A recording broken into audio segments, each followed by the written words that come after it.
Welcome back to another episode of Feed the Beast, where we peek behind the door of the commercial kitchen and hopefully inspire you to do some creative dishes at home. Today, we're getting baked. No, we're baking. We're baking.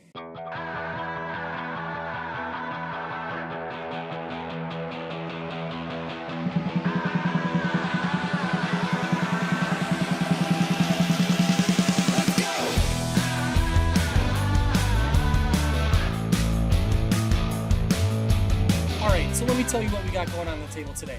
We got a little bit of sweet, we got a little bit of savory, some of my favorites, but some staples in every kitchen. So let's look at what we got. Savory, I had to go with pizza because it's an absolute must. It's very familiar through our ovens. We're gonna show a Neapolitan style, very quick, high heat, fresh ingredients, simple stuff, repeated consistently every time. From there, another one of my savory favorites is gonna be our jalapeno cornbread.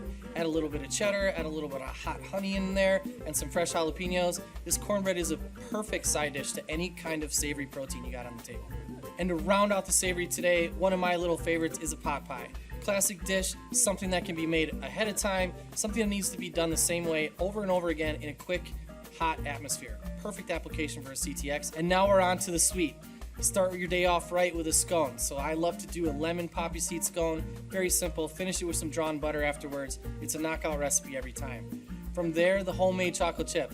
Little bit of the secret almond that you add inside puts it over the top, but a must-have, especially in a to-go atmosphere. Moving on to basically my favorite dish at the end of an awesome dinner is a creme brulee. This time we did a little bit of vanilla, a little bit of lemon, and a little bit of almond in there. Browned it, and now we topped it, and we're gonna crisp it up in the CTX. And last but not least, the boring vanilla cake, but it's very important in our world. The whole point is we wanna show if the CTX can't do that, it can't do anything else. So a consistent cake bake every time shows the power of the oven's consistency. Okay, now I'm getting a little bit of case of the munchies, so we better go feed the beast.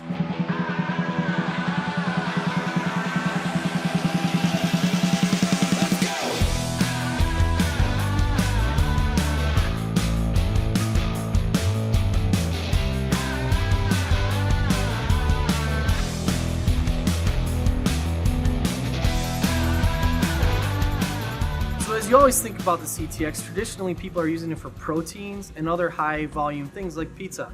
But did you know that it's a perfect baking oven? The reason why I like to explore that is because of the technology behind it.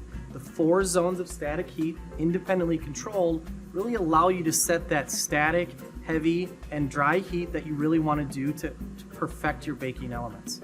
Those 4 elements you're going to use to dial in your perfect standard for baking.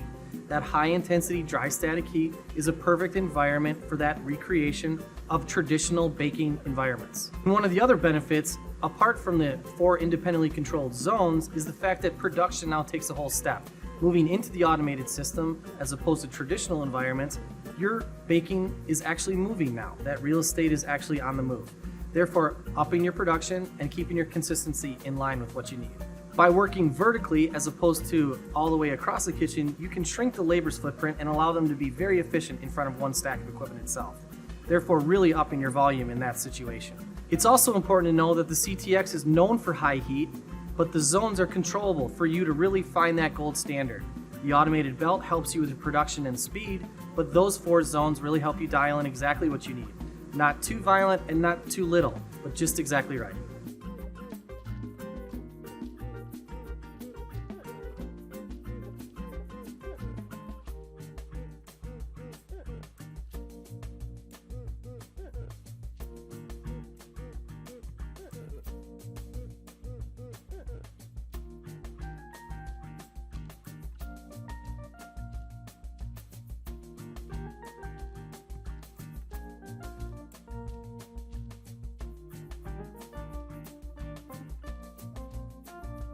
Baking with the CTX is as easy as this boring vanilla cake. It's gonna come out every single time. Add it to your lineup. Make sure that you're using the CTX as a full weapon in your kitchen. Vertical, automated, it's a win for you every time in terms of operations. For more information, visit us at www.middlebymarshall.com/feedthebeast. And we will see you next time.